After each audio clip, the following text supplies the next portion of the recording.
বৈদিক ব্রাহ্মণ সমাজ থেকে আজকে আমরা ত্রিপুরার মুখ্যমন্ত্রী শ্রদ্ধেয় ডক্টর মানিক স্যারের কাছে আমাদের বিভিন্ন দাবি দেওয়া নিয়ে একটা ডেপুটেশন দিতে যাচ্ছি।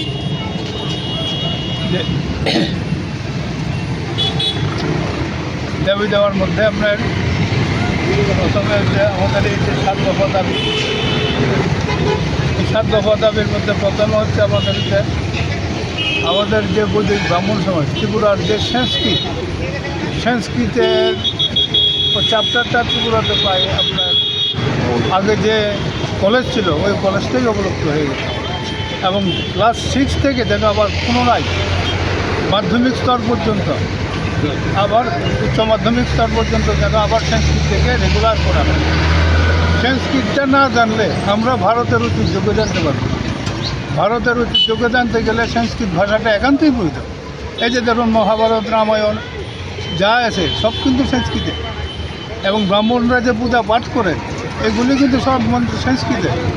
হ্যাঁ, এই যেগুলি সংস্কৃত না জানলে সব কিছুরই একটা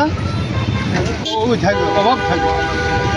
সুতরাং প্রথম দাবি হচ্ছে সংস্কৃত থেকে যাতে 6ষ্ঠ শ্রেণী থেকে একদম 12 পর্যন্ত রেগুলার করা হয়, এবং ত্রিপুরার যে সংস্কৃত কলেজটা যে ছিল এটা যা এখন বন্ধ, এটাকে যেন পুনর্ভাবে খোলা হয়, এবং ওইটাতে খুললে পরে আমাদের যে ব্রাহ্মণরা আছেন ওরাও পড়তে পারে, এবং সব শুধু ব্রাহ্মণরা না, এই কাব্য, ব্যাকরণ, হ্যাঁ, স্মৃতি, এইগুলি সবাই পড়তে পারে।